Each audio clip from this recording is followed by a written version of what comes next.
د غزا نیوز محترمو لیدونکو السلام علیکم. په دې ویډیو کې به درته د کمونیزم د جریانو په افغانستان کې د کمونیستي ګوندونو او د هغې وده او همدارنګه هغوی څه ډول د داود خان حکومت پر وړاندې کودتا وکړه. ډېر به مو اورېدلي وي چې جهادي ګوندونه په څو برخو وویشل شول چې اووه دانې جهادي ګوندونه وو، خو د هغه کمونیستي ګوندونو په اړه به مو هېڅ نه وي اورېدلي چې دوی په څو برخو وویشل شول او ولې دغه جریانونه په خپل منځ کې تقسیم شول. په دې ویډیو کې به درته همدارنګه د کمونیستي ګوندونو د تقسیمېدا او د هغې د مختلفو شاخو او نظریو په اړه چې په افغانستان کې موجود وو درته معلومات ولرو. لکه څرنګه چې پرون د روسانو د وتلو 40 کلیزه وه او روسان افغانستان ته د کمونستانو په واسطه راغلل.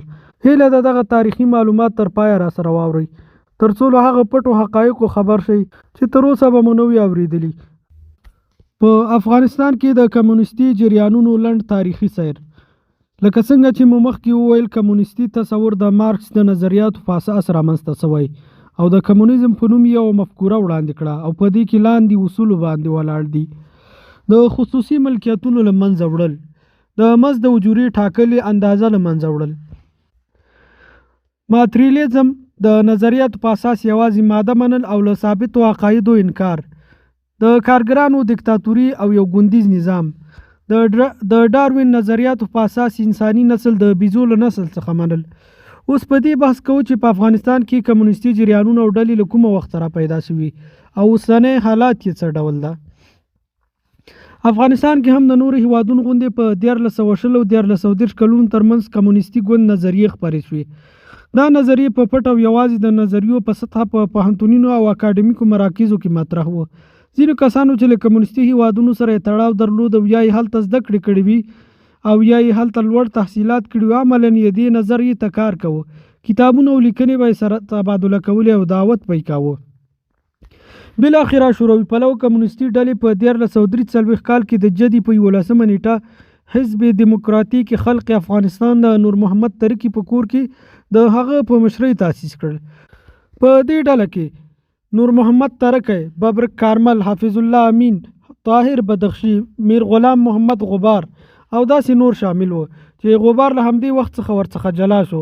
د عبدالکریم میثاق په خبره حزب د تشکیل په مهال په ښکاره د کمونیستي افکارو له بیانولو ډډه وکړه، خو د غړو ترمنځ دا نظریه واکمنه وه او عملاً د دوی ترمنځ هماغه کمونیستي اصطلاحات او افکار تبادله کېدل.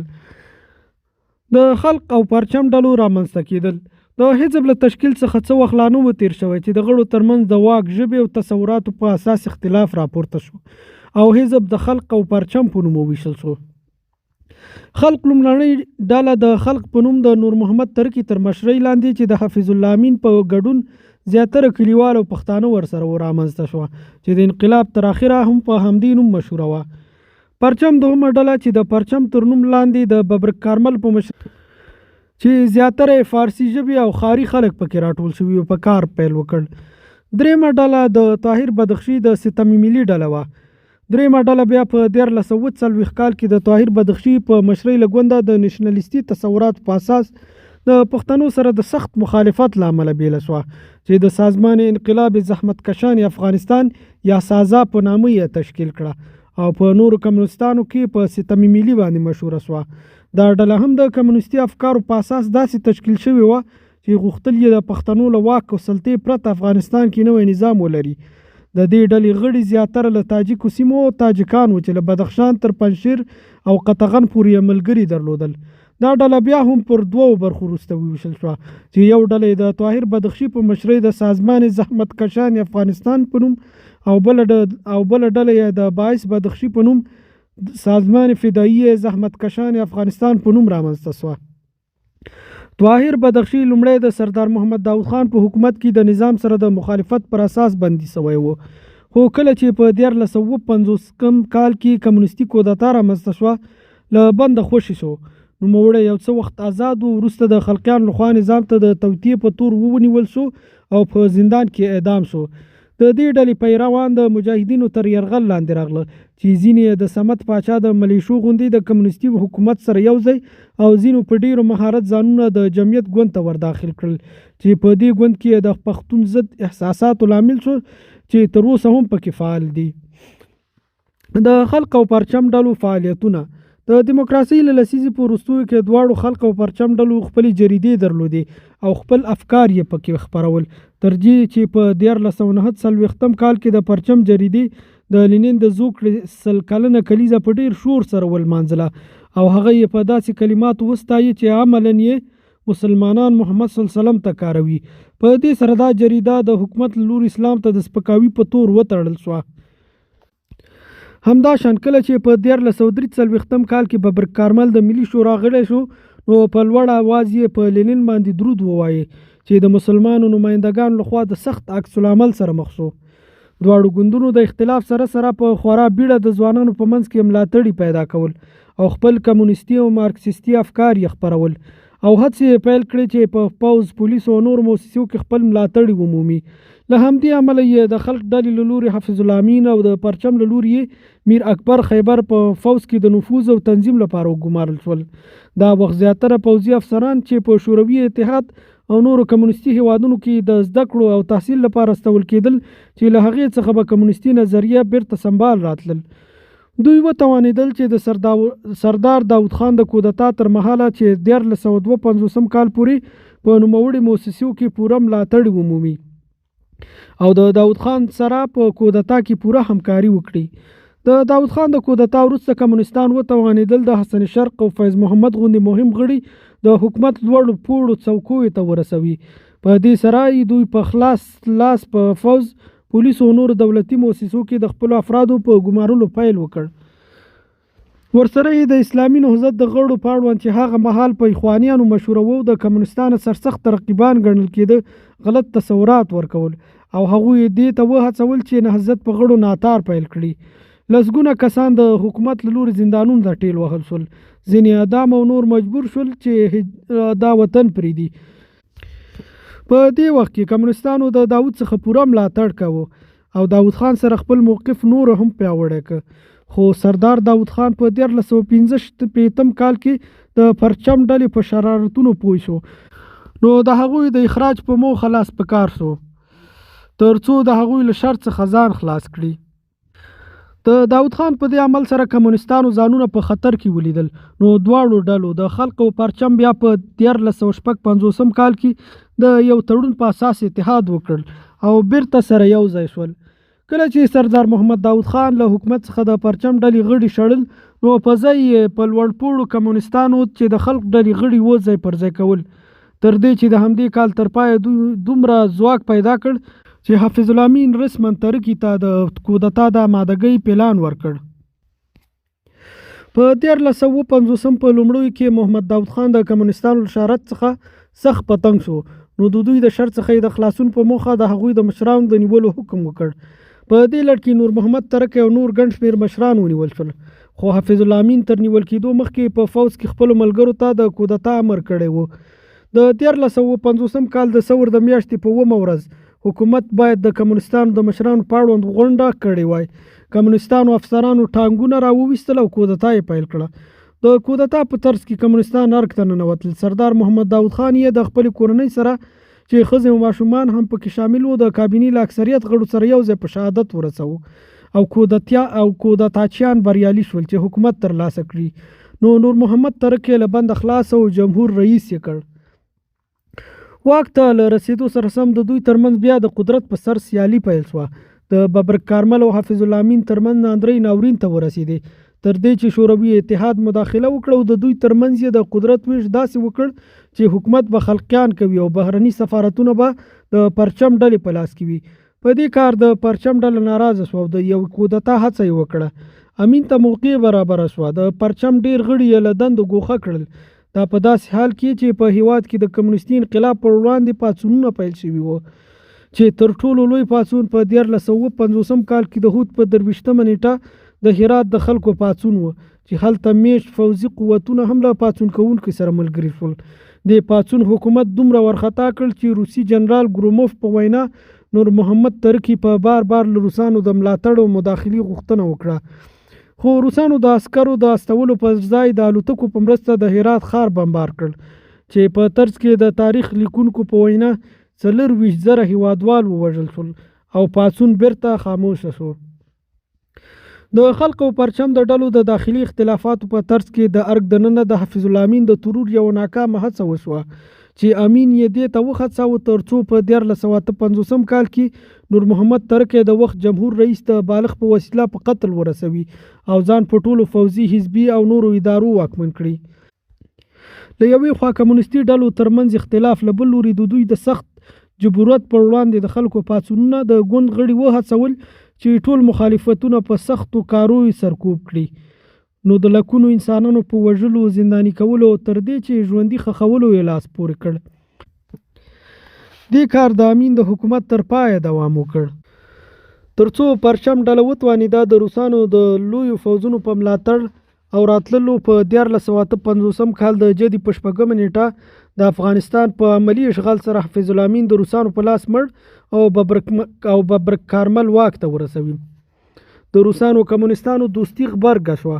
په ګډه د هیواد په لر او بر کې د ولسونو په بمبار، ډله ییزو وژلو او عمومي شړلو لاس پورې کړ. روسانو پوره 10 کاله د کمونستانو په ملاتړ د هیواد ګوټ ګوټ په خپلو ټانګونو او الوتکو خاورو سره خاورې کړ او 1.5 میلیون افغانان یې په قتل ورسول. 15 لکه ترې پاکستان او ایران ته وتښتېدل. د جګړو په لړ کې تقریبا 50,000 روسي پوځیان ټپیان ووژل شول، زرګونه ټانګونه یې وسوځېدل، سلګونه الوتکې یې رانسکورې شوې. داسې حالات ته ورسېدل چې له یوې خوا په افغانستان کې د تګ راتګ لارې پرې وتړل شوې او له بل لوري په شوروي اتحاد کې د مړو تابوتونو خلک سخت ورخطا کړل. اقتصاد یې له منځه لاړ او په نړۍ کې حیثیت ته لوی تاوان ورسېدل. بالاخره مجبوره شول او د وتلو لاره یې ولټوله. دا وخت په شوروي اتحاد کې میخایل ګورباچوف رئیس جمهور و. هغه غوښتل د لوی ناورین د مخنیوي په موخه په بیړه خپل فوځونه له افغانستان څخه وباسي، ځکه ټول شوروي اتحاد د ورانېدو په پوله ولاړ و. نو یې تصمیم ونیو چې د حالاتو د بدلون په موخه د افغانستان په حکومت کې تغییر راولي او ځان ته د وتلو لاره برابر کړي. خپل لوړپوړي مشاور ویکتور پیترویچ یې ته یې دنده وسپارله ترڅو ببرک کارمل له دندې ګوښه کړي او استعفا پرې ولیکي. هغه هم د استعفا ولیکل او خپله مسکو ته لاړل. په ځای یې ډاکټر نجیب چې د پخواني کمونیستي نظام د استخباراتي شبکې یا خاد رئیس و جمهور رئیس وټاکه او عملاً د روسانو په مرسته واک ته ورسېد. ډاکټر نجیب الله د روسانو د وتلو سره سم د زور لاره پرېښوده او ملي مصالحه یې اعلان کړه. ورسره یې پخوانی حزب دیموکراتیک خلق افغانستان ګوند په وطن ګوند سره په داسې حال کې بدل کړل چې عملاً یې هماغه د کمونیستي مفکورې په اساس تشکیلات درلودل. یوه لویه جرګه یې د خپل تر نفوذ لاندې سیمو څخه راوغوسته او نوی قانون یې چې اساسي قانون یې هم ورته وایي جوړ کړ. د دې ترڅنګ یې د افغانستان بیرغ هم بدل کړل او د ملي فوز د پیاوړي کولو په ځای یې د قومي کنډکونو په جوړولو پیل وکړ. زرګونه ملیشې په قومي کنډکونو کې تنظیم کړي او هیواد په لر او بر کې خپل واک وچلاوه چې بالاخره له 2 کاله حکومت وروسته د همدې ملیشو په لاس یې حکومت نسکور شو او خپل بیا د طالبانو په دوران کې اعدام شو. آیا افغاني کمونستان وتوانېدل چې کمونیستي مفکوره په افغانستان کې پلي کړي؟ کمونستانو د واک په لومړیو میاشتو کې د ځینو فرمانونو په صادرولو ځینې کمونیستي کړنو ته لاره هواره کړه. دوی عملاً د کمونیست ګوند د اصولو په اساس حکومت تاسیس کړ. انقلابي شورا یې جوړه کړه چې یوازې کمونیستي غړي پکې فعال وو. د هیواد په ټولو مؤسسو کې یې د کمونیست ګوند غړي واکمن کړل. په هره مؤسسه کې یې د کمونیست ګوند یا حزبي دفترونه جوړ کړل چې د کمونیستي افکارو د ترویج ترڅنګ یې د مخالفینو څارل هم دنده وه. په اقتصادي برخه کې په ډېرو ولایتونو کې د لویو ځمکوالو ځمکې په بزګرانو وویشلې. ولورونه یې 300 افغانۍ وټاکل. سود او ګروي یې باطل کړي. ورسره یې په محکمو کې هم تغیرات راوستل. فوځي او انقلابي محکمې یې جوړ کړي چې د انقلاب مخالفین به پکې په ډېره اسانۍ سره محاکمه کېدل. دا چې د دې کودتا او ډلې پر وړاندې ډېر زر د ولس عکس العمل راپورته شونو د کمونیستي پلانونو د پلي کولو په ځای په ملت کې د مخالفینو په سرکوبولو په ښارونو کې د خلکو د خوشحاله ساتلو پالیسي بدله کړه. دا چې دوی له یوې خوا د قدرت په سر په خپلو کې سره اوښتي وو او له بل لوري هیوادوالو د لوی پاڅون سره مخ شول، ونه توانېدل خپل اساسي موخې پلي کړي. په عوض یې د خپل اصلي څیرو په بدلولو، د شعارونو په نوي کولو په ملت کې ځان ساته. دوی د ببرک کارمل د راتګ سره سور انقلابي بیرغ هم په تور سور زرغون بیرغ بدل کړ او د لومړیو ورځو پر خلاف یې چې د دین په علماو او مذهبي مشرانو انعطاف جوړ کړی و د دوی سره د تعاطف لاره غوره کړه. له بل خوا د دوی ګوند دننه کومه معینه فکري تګلاره هم نه درلوده. ځینې به پکې دومره توند و چې هر څه به یې په یو ورځ بدلول غوښتل او ځینې بیا پکې لږ آرام و. په همدې پالیسیو د دوی ترمنځ اختلافاتو ته لاره هواروله. همدا شان دوی د خپل افکارو د پخولو او عملي کولو لپاره خپل افغاني لیکلي اثار چې د هیواد په سطحه لیکل شوي وو او افغاني رنګ ولري هم نه درلودل. یوازې هماغه د مارکس، لینین او ستالین لیکنې او افکار مطالعه او ژباړل. د دوی د یو مشر څخه هم کومه داسې لیکنه چې د دوی لپاره ختمه شي ترسیم کړي نه ده پاتې، تر دې چې د نور محمد ترکی څخه چې د دوی لوی رهبر و یوازې د کونډې زوی په نامه د یو کتاب چې ادبي بڼه لري پاتې ده. نو له همدې امله دوی هم مجبور و هغه تصورات چې په روسیه او چین کې پلي کېدل کټ مټ په افغانستان کې پلي کړي. له همدې امله د ولس د سخت غبرګون او مخالفت سره مخ شول او بالاخره یې د فکري ثقافت د زوال وخت راورسېد. د سپتمبر د 11 نیټې د پیښې وروسته د پخواني وطن ګوند غړو پخوانیو خلقیانو پرچمیانو د دیموکراسۍ څخه پوره ګټه واخیسته. په نوې ایډیالوژۍ یې فعالیت پیل کړ چې په دې لړ کې یې ګڼ ګوندونه رامنځته کړل. البته دا ګوندونه په ښکاره د کمونیستي تصور په اړه څه نه وایي، په اساسنامو کې هم تر یادونه نه ده کړې، خو په خپل منځوي کړیو کې هماغه کمونیستي ادبیات کاروي او اوس هم یو بل ته د ملګري او رفیق نوم کاروي. له بل لوري یوازې شی چې اوس پرې سنبال دی او له پخوا ورته پاتې ده الهادي تصورات دي چې د سیکولریزم په جامه کې خپروي او د ملت لپاره نوی تصور په لړ کې د دیموکراسۍ سندرې وایي. زه به د دې لیکنې په پای کې د هغه کمونیست نظره ګوندونو نومونه یاد کړم چې د آفتاب انټرنیټي جریدې معرفي کړي دي. د افغانستان کمونیست یا ماویست ګوند، دا ګوند هم په افغانستان کې د دیموکراسۍ په لسیزه کې راڅرګند شو. د دې ګوند غړي هم د مارکس او لینین د افکارو څخه پیروي کوي. دوی له لوړې سره د افغانستان د دیموکراتیک خلق ګوند څخه بیل شوي دي. د دې ګوند ځینې لیکوالا په دې اند دي کله چې خلق دیموکراتیک ګوند د خروشچوف په لارښوونه په 1943 کال کې تاسیس شو، نو قدرت ته د رسیدو لاره یې د پارلمان لاره اختیار کړه او عملاً ځینې کسان پارلمان ته داخل شول. خو ځینې کسان چې د چیني حکومت ګوند څخه متاثره وو د خلقیانو دا عمل یې وغانده او دا یې د کمونیست ګوند د لارښوونو خلاف کار وګاڼه، ځکه چینی کمونیزم په قهري انقلاب باور درلود، نه په مسالمتامیز پارلماني ډول. دوی نه یوازې د خلقیانو دا کار محکوم کړ بلکې د هغه مهال د اتحاد جماهیر شوروي کړنې هم وغندلې او هغه یې هم د کمونیزم د اصلي تګلارې څخه بېلارې وګاڼه. له همدې امله د کمونیستانو ترمنځ لوی درز رامنځته شو چې مختلفې ډلې رامنځته شوې چې د محمودي، یاري او باختري ډلې بیلګه ده.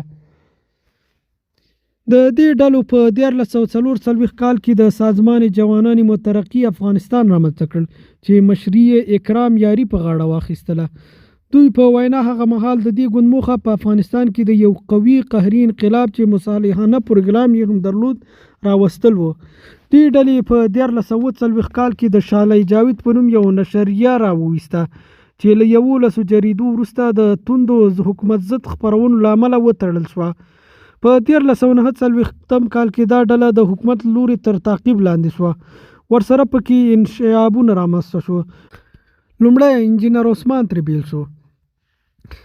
بیا په 1951 کال کې په پوهنتون کې د اخوانیانو سره لاس وګریوان شول او سیدال سخندان ووژل شو. نوي اختلافات رامنځته شول چې ځینې نورې ډلې هم په یو نوم او په بل نوم د گروه انقلابي خلقهای افغانستان د ډاکټر فیض احمدي په مشرۍ راټولې شوې چې د جوانان مترقي د ډلې پر خلاف یې خپل تبلیغات پیل کړل. په 1954 کال کې له همدې انقلابي ډلې یوه بله ډله د انجینر توریالي په مشرۍ بیله شوه چې د سازمان تدارک و مبارزه برای ایجاد حزب کمونیست په نوم وه. په دغه نوې ډله کې د هغه پخوانیو په مقابل کې ودرېده او د اخکر په نوم یوه جریده یې خپروله. دا جریده وروسته د ماویستي فکر څخه واوښته او د انورجا کمونیستۍ لاره یې تعقیب کړه چې توریالي بیا په 1962 کال کې په کونړ کې ووژل شو. په دوی کې نورې ډلې هم رامنځته شوې. مجید کلکاني په شمال کې د محفل شمالي په نوم ډله جوړه کړه او صادق یاري په 1950 کال کې د سازمان رزمنده خلقی های افغانستان یا سرخا په نوم بله ګروه جوړه کړه چې دې ډلې د ثور د اومې د کودتا په خلاف لومړنۍ بیانیه خپره کړه او دا کودتا یې وغندله چې څه موده وروسته د دې ډلې یو غړي د خلقیانو د حکومت یا اقصا ته دا ډله افشا کړه. خلقیانو هم د دې ډلې د مشر اکرام یاري په شمول ګڼ نور غړي اعدام کړل. همداشان مجید کلکاني هم په 1358 کال کې خاد ونیو او ډیر ژر یې اعدام کړ او د مجید له اعدام وروسته دا ډله بیا په نورو څو برخو ویشل شوه چې مشران یې بیا په خلقیانو په 1360 کال کې اعدام کړل. سازمان رهایی افغانستان دا سازمان د ډاکټر فیض محمد په نوم یو پیاوړی فکري شعله‌یي په مشرۍ جوړ شو او د هیواد دننه او بهر یې فکري او تبلیغاتي کار پیل کړ. دا ډله تر نورو په پاکستان کې ډیره پیاوړې وه. ګومان کیږي چې نوموړی د کندهار اوسیدونکی او د پاکستان کوټه ښار کې فعالیت مرکز جوړ کړی و. دې ډلې یو بله څانګه د خپلې میرمنې مینا په لاس جمعیت زنانې انقلابي افغانستان په نامه جوړه کړله. د دغې ډلې مخفف راوا و. راوا په مستقل ډول خپل فعالیتونه پر مخ وړل تر دې چې په 1365 کال کې د رهایی مشر ډاکټر فیض محمد په پیښور کې د دوی په وینا د حزب اسلامي په لاس له څو نورو ملګرو سره یو ځای اعدام شو او داسې ویل کېږي چې چا دا سړی حزب اسلامي ته په لاس ورکړی و هغه انجینر خان محمد فضل حق مجاهد ملګری و چې ګومان کېږي دا دواړه بیا په حیات آباد کې د شالیانو په لاس ترور شول. د نوموړي له اعدام وروسته د هغه لور مینا چې په کشور کمال هم مشهوره وه د دریا د مجلې په اساس یې ځان ته د کشور کمار په نوم هم ګرځېدلی و. خپل فعالیت ته د راوا په نوم په یو نوي سازمان کار پیل کړ. هغه وتوانېده چې د ډیرو بهرنیو هیوادونو توجه ځان ته راجلب کړي. هغې هڅه وکړه د لویدیځ په خلاف له تبلیغاتو ډډه وکړي او ټوله توجه اسلام پالو جهادیانو او خلقي کمونیستانو په خلاف را وګرځوي. خو نوموړی په 1365 کال کې په کوټه کې د دې سازمان په قول د خلقیانو د خاط د سازمان او یا د حزب اسلامي په لاس خو د دریا مجلې په وینا د داخلي اختلافاتو له امله ووژل شوه. د دې ډلې رهبري هڅه وکړه ترڅو په ښکاره له کمونیستي ماویستي افکارو ځان ګوښه د لویدیځ په خلاف له توندو شعارونو تیر شي او د مبارزو موخه د اسلام پال او پخواني خلق پرچم ډلو ته را وګرځوي. له همدې امله اوس د دې په رسمي پاڼو جریدو کې د ماویستي افکارو څخه څه نه لیدل کېږي خو د دې ډلې د نشریې یا پیامزن مضامین تر ډیره د شالیانو سره د همدردۍ د هغوی سره د خواخوږۍ څخه لیکنې خپروي. دې مجلې د شالیانو یو بلې ډلې مشر سامال لوی تصویر په خپله مجله کې خپور کړ او قاتلین یې جنایتکاران وبلل. له بلې خوا د مجلې ډیر مضامین او اشعار هماغه د شالایي جاوید دین مشرانو لکه عبدالله رستاخیز، سیدال سخندان، انیس ازر، سعید سلطانپور، سید احمد رهزاد او داسې نور وو. د 2001 کال د دسمبر پیښه دې ډلې ته خوښمنه تمامه شوه نو د امریکا له لوري زلمي خلیلزاد او د هغه میرمن له نوموړې ډلې سره اړیکې ټینګې کړې او دا ډله یې د خپلو موخو لپاره په غېږ کې ونیوه. لویدیځوالو دې ډلې ته په ګڼو هیوادونو کې د فعالیت اجازه ورکړه ترڅو مالی او معنوي منابع عمومي تر دې چې خلیلزاد د ښځې په واسطه یې مشرانو ته د پاسپورت سهولتونه هم برابر شول. دا ډله اوس هغه کمونیستي شعارونه نه ورکوي چې په ځای یې ټوله توجه د اسلام پالو په خلاف راړولې ده. دا ډله ګڼې مالی سرچینې لري. د مهدي نیک آیین یو لیکونکي په وینا دا پیسې د خلکو سره د مرستو، ښوونځیو، کلینیکونو لپاره راټولوي خو دا پوښتنه او حساب چاته نه ورکوي چې دا پیسې په کومو لارو په مصرف رسیږي او له چا سره دي. دا ډله په تیر جمهوریت کې ډیره فعاله وه او داسې هم ویل کېدل چې ملالۍ جویا هم د همدې ډلې غړې ده. له امریکا او نورو اروپایي هیوادونو سره نږدې اړیکې لري او د هغوی له لوري یې ملاتړ کېږي تر دې چې پینټاګون چې کومې ویډیوګانې چې د دوی څخه ترلاسه کړي وي کله خپرې کړي نو د دې ډلې سخت احتجاج پرې وکړ. سازمان ازادي بخش افغانستان یا ساما دا ډله د مجید کلکاني له مرګ وروسته د هغه ورور قیوم رهبر ته په میراث ورسېده. هغه له څه مودې وروسته اروپا ته ولاړ او په اروپا کې یې فعالیت پیل کړ. د نوموړې ډلې فعالین په پاکستان کې هم موجود و خو د فکري او مادي اختلافاتو په نتیجه کې د دې ډلې څخه یوه بله ډله حزب کمونیست ماویست افغانستان په نامه جوړه شوه چې دغه ډله په تیر جمهوریت کې هم فعاله وه او د شالی جاوید په نوم انټرنیټي مجله خپروي. رهبر د دې ستونزې د حل په موخه پېښور ته ولاړ، خو هلته بیا ترور شو او واضح خبره ده چې دا ترور هم حزب اسلامي کړی ده.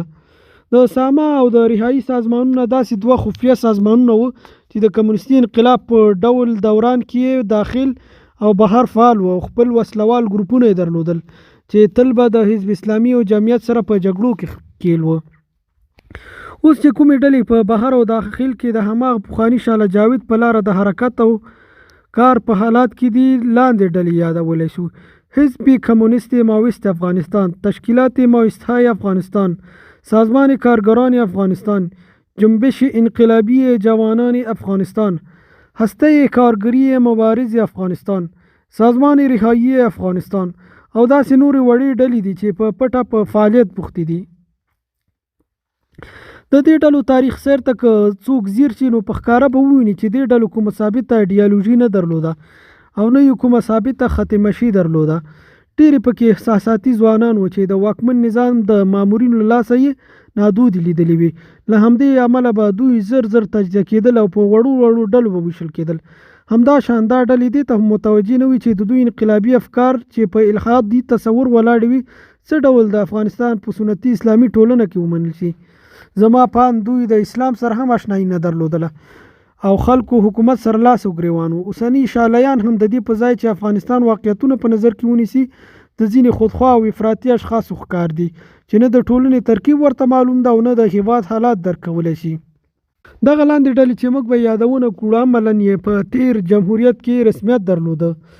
د آفتاب انټرنیټي ورځپاڼې څخه یې را کاپي کړي و، هغوی ورته پخواني اوسني تمایلات لیکلي چې دې سره د لاندې ګوندونو ځینې غړي له دې تشریح شوو اساسونو سره موافق نه دي، خو بیا هم زه د همدې مجلې په استناد سره لاندې جدول کې درته وایم: حزب جمهوری خواهان افغانستان صبغت الله سنجر، سابقه وابستگی فکری و سیاسی به حزب کمونیستی دموکراتیک خلق حزب وطن، حزب وحدت ملی افغانستان عبدالرشید جلیلی، سابقه کمونیستی و وابستگی به حزب دموکراتیک خلق افغانستان، نهضت آزادی و دموکراسی افغانستان عبدالرقیب کوهستانی، سابقه گرایش کمونیستی و عضو سازمان خاد در زمان رژیم کمونیستی، حزب سعادت مردم افغانستان محمد زبیر پیروز، سابقه فکری کمونیستی و روابط با رژیم کمونیستی سابق، حزب افغانستان واحد محمد واصل رحیمی،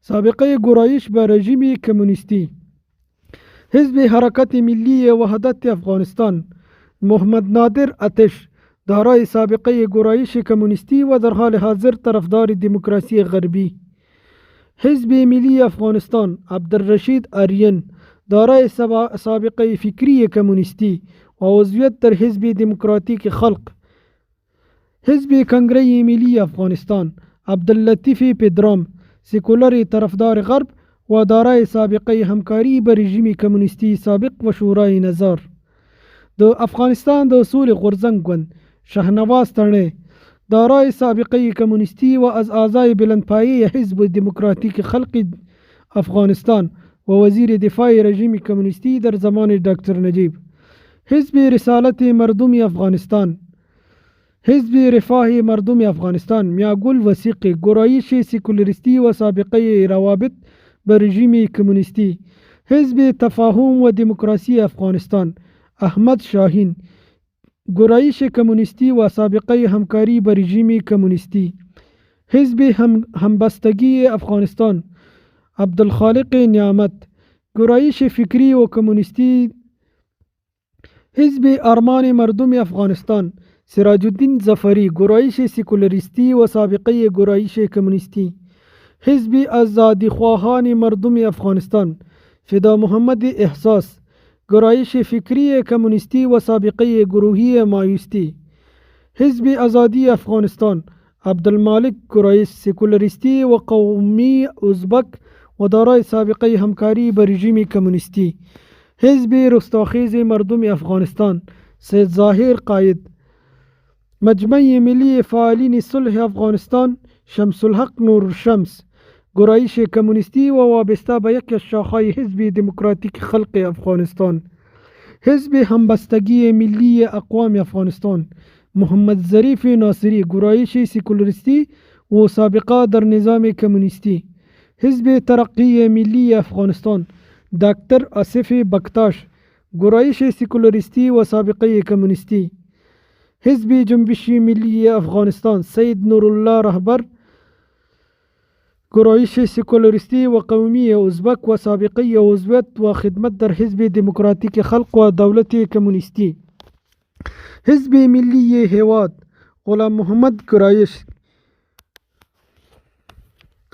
حزب متحد ملی افغانستان نورالحق علومی گرایش کمونیستی و از رهبران مهم نظامی حزب دموکراتیک خلق. حزب مردم افغانستان احمد شاه سر گرایش په لیبرال دموکراسی غربي و دارای سابقه کمونیستی. د افغانستان د ملي مبارزینو ګوند امانت ننګرهاری د کمونیستی سابقه او عضویت درلودونکی. حزب دموکرات افغانستان عبدالکبیر رنجبر گرایش کمونیستی و از شخصیت‌های مهم حزب دموکراتیک خلق. حزب ملی دریز حبیب الله جانداد گرایش کمونیستی و از فعالین حزب دموکراتیک خلق. حزب دموکراتی افغانستان محمد طاووس عرب گرایش سکولاریستی و دارای فعالیت در گروه خلقی مایستی. حزب نهضت فراگیر دموکراسی و ترقی افغانستان شیر محمد بزگر گرایش کمونیستی و از فعالین حزب دموکراتیک خلق افغانستان.